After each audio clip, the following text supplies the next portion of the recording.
Hey everyone, today I was thinking about cars and more specifically how owning an older car can be much less stressful than buying something new.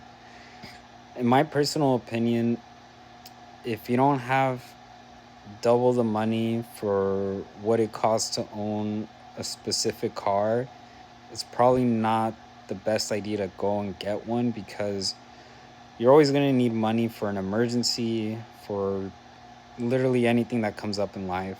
You know, to me, it's like if you're spending on something, you should always be aware of what you're spending on because a car is a very expensive item to own. You're owning the car, insurance, and literally anything that comes up with fluids or tires. It's an expensive piece to own.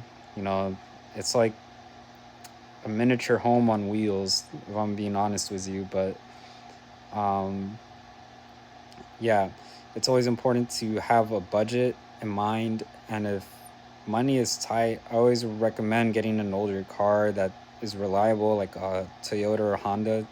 Those are going to be the primary vehicles that I would recommend, whether it's an SUV or a car that's a little smaller but still able to get you where you need to go.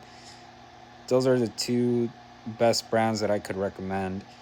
And don't get me wrong, there's still good brands out there like Ford or Dodge, even older Chevy trucks.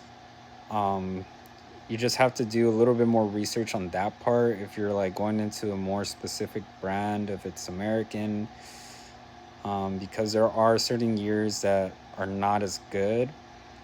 But if you want the best reliability, I highly recommend Japanese imports.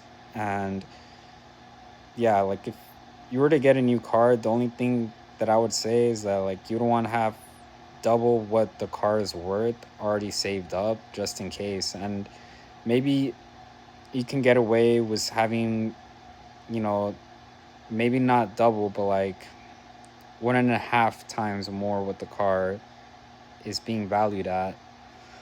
But if anything, it's good to wait for a markdown, to have a monthly payment that's definitely less than 1,000 so that you're not going into crippling debt. But yeah, other than that, I just highly recommend getting an older car.